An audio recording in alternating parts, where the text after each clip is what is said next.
Hello, I'm Emily Rutherford Lisska, and welcome to the Jacksonville History Show. This is the show that celebrates and explores area history.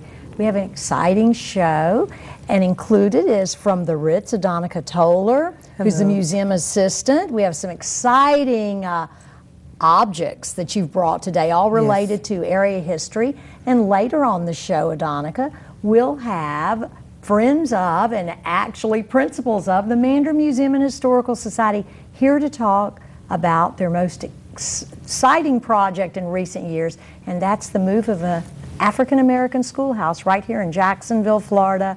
And it'll be a fun project to see and talk about. But first, Adonica, how are you? I'm doing fine. How are you today? I am well, thank you. The Ritz Theater is a treasure trove of area history, and a lot of people realize, and some don't, there's always an exhibit there. There's a permanent exhibit. There's a rotating exhibit, so people can see new things when they come. Also at the Ritz, they have lots of programming, and people, you're known for your exciting programming. And the evening at the Ritz, in fact, it's called, which one of your... Well, one of the shows is Amateur Night at the Ritz. Amateur Night at the Ritz, of course. I mean, I should know that historically. Absolutely. A takeoff from the big one in New York. Correct. So, very popular. But what a lot of people don't know about the Ritz Theatre and Museum is the fact that you collect memorabilia specific to your mission. Correct. And we're going to talk about that a little bit now. Tell us about that mission. Tell us a little bit about what you have, what you collect, and how the general public can access those items. Okay. Well, our mission is to help preserve and celebrate African American history in this area. And what we have found out is Jacksonville African American history is international history. And I say that when you mention James Weldon Johnson and his brother John Rosamond Johnson were born here in Jacksonville, but they are known around the world. One of my responsibilities is giving tours in the museum, and I've given tours from people from Denmark and from Spain, and they actually know who James and John are. And so we have found more and more as we continue to research, preserve, and record the history that Jacksonville's history generally, not just African American history, is just very rich. And we have not yet tapped into it and properly celebrated it. So what we do at the Ritz, we start that process. We celebrate the local history and things that really have impacted the world. And some of the things that you see here are actually items that we use to help tell these stories. We have personal items that belong to the Johnson brothers that are on display in our museum now. They're under lock and key, so we don't bring them out. But these are items that individuals have brought to us, that these skates, they used them outside playing. These are track shoes from one of our important coaches, Thelma Geiger, who was a coach at Matthew W. Gilbert High School, and she was one of our great advisors to the museum. And she was a track star at Florida University, and these are her track shoes that she and her family donated to us. So we talk about the local history, and we actually use the artifacts that were used by the people. So many occasions individuals come in and say, oh, here's Mother's piano, this is what I did with it. And they give us more and more of their personal history, which gives more life to our exhibit and what we're doing. Now, it is a lot of fun to have dimensional objects in your archives, as the ones you've brought. But in addition to dimensional objects, you have documents and photos and things that researchers use, and just the casual review. Absolutely. Tell me a little bit about that. Well, as to date, we know we have 15,000 documents, and we just completed a IMLS grant. That's a grant that helped us properly organize and make sure that the documents that we have are properly cared for in case there's damage and the like. So we've just finished first stage of that. moving forward to where researchers can really use our artifacts. Because we are not yet to where we want to be, we do allow researchers to use them, but we just monitor them closely. Certainly. But we're moving forward. We must have 15,000 photographs, especially those that belong to Mr. Weems and those that people have brought in from their personal collections, little Polaroids or snapshots they took over the years. And it's amazing how, it's just wonderful to see those images, and then when a family brings in the images and they talk about what's going on in those photographs, it gives us information to share as we give tours to the facility. So we're very fortunate to have these, to record these photographs and have them on hand, and they do help us tell the story. Have you placed any of this online yet for researchers, or does people still need to come in or make a phone call? They still need to come in and make a phone call, and we're headed toward that. You are getting there, and even in museum studies, in the museum world, digitizing is very, it's where things are going, which makes it efficient. If someone is in Chicago and they see a picture they want, and they can just click a button and get it. So that's where we're headed with our collections, and we're very excited about that. And it's very interesting. The more we organize it, the more we find out, the more we learn, and it gives us an opportunity to let people know what's going on. So you have something else with you that I'm hoping the camera is able to get at least pretty soon here. You have this wonderful document on the easel. It's large. There you go. It's on camera. And this is associated with A. Philip Randolph. Exactly. You mentioned James Weldon Johnson and his brother Rosamond, known internationally. Well, A. Philip Randolph, a black man out of Jacksonville, also was. Exactly. And tell me about this document and what it represents, and also a little bit about A. Philip Randolph. Okay. This document is one of the charters for the Brotherhood of Sleeping Car Porters branch here in Jacksonville. And the Brotherhood was like a union, it was I a would union. say. Okay.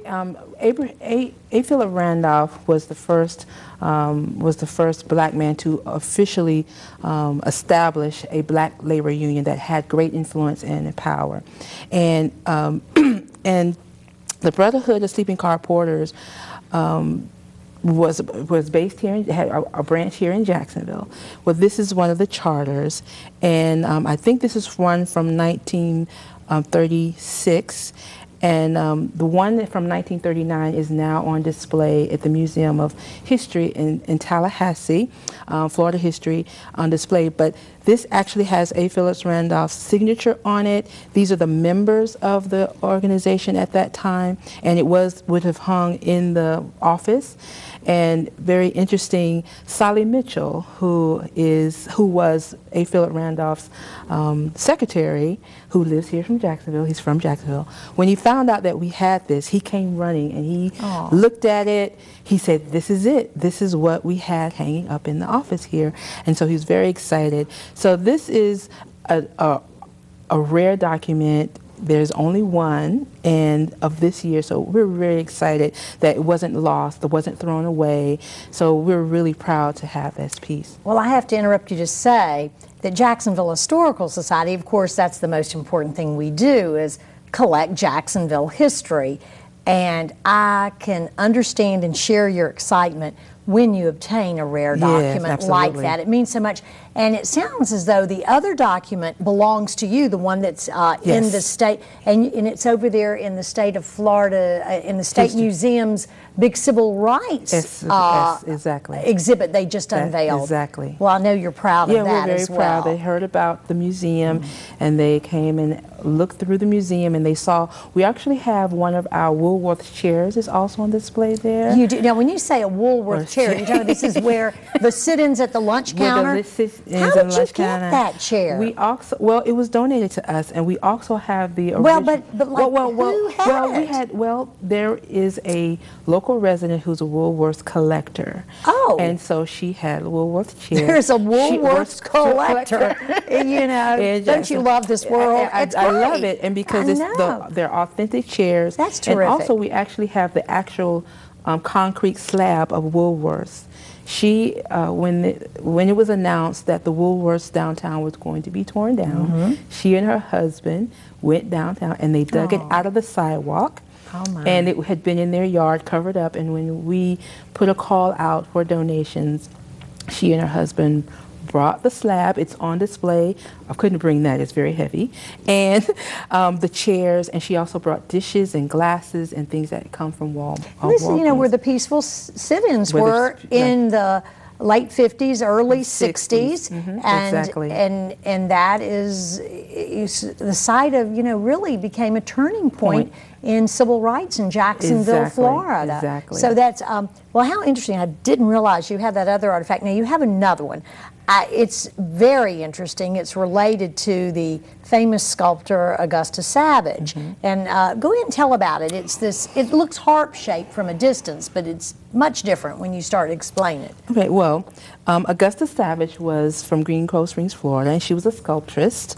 And in 1939, for the New York World's Fair, she designed the harp. The harp is inspired by the song Lift Every Voice and Sing, which was first written and performed here in Jacksonville, Florida. And it was for the fair. The original piece was 16 feet high. Well, we had some Jacksonville residents who went to that New York World's Fair. Daniel Webster Perkins, who was a prominent civil rights lawyer here in Jacksonville. Along with him was his daughter, Camilla Thompson, who is our godmother of history. We go to make sure our information is correct, and she is our major advisor to the museum. Well, they were on their way to Mr. Perkins, Abraham Lincoln Lewis, Eartha White, and others were on their way to a national meeting with the National Negro Business League. And on the way back, they stopped at the fair, at the New York World's Fair. And the souvenir piece of the original was this. And Mr. Perkins purchased the souvenir piece. Mrs. Thompson and her sisters have donated the piece to us. It's under lock and key on display in our Lift Every Voice and Sing exhibit on the Johnson Brothers. And so we use this piece. This actually comes apart. We actually have a program called Along This Way, where we talk about the Johnson Brothers and local history and their influence on the Harlem Renaissance. And this is what is in the little traveling trunk. And we talk about Augusta Savage, we talk about the arts, we talk about New York, and we talk about them exploring their creative side. And so this is, that is definitely one of our pieces that we're very, very proud of. And we're really honored that Mrs. Thompson and her sisters trust us with that piece. Well, it was exciting to me to hear the story of a group of very prominent Jacksonville African Americans making this journey up into the Northeast to a known meeting of black leaders from all over, and also to the World's Fair at that time. It's a World's Fair, so I hope that maybe you have lots of documents on that. Not yet. I'm hoping that'll come about, but that's a really special... Well, maybe Camilla could still give her oral history on that. Exactly. Because that is where so much is going on. Exactly. And Camilla is now how old? If I remember, she's 91 or 92.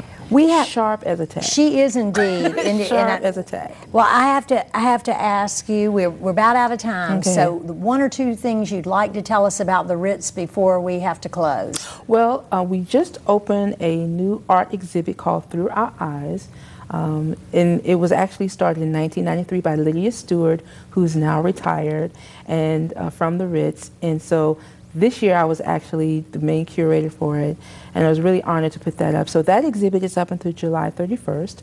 We have an artist market coming up February 21st, where you get a chance to meet the artist and probably buy some little trinkets that that they have on sale. We have great concerts coming up. Mavis Staples is coming in March 21st, and so please check out our website at www.ritzjacksonville.com. And you'll see what our schedule is very full. I would not have time to recite everything to you, but there's something there for you to come and enjoy. So please check out our website and come visit us sometime. And I was there last week for the slave narratives. Yes, you did. Slave riveting. Last Saturday, yes. Riveting. We were honoring Stetson Kennedy, yes. And I thank you so much. Thank you for being here. Adonica Toller. Yes. And everyone stay with us. We'll be right back and hear about that fascinating move of the African American schoolhouse down in Mandarin, Florida.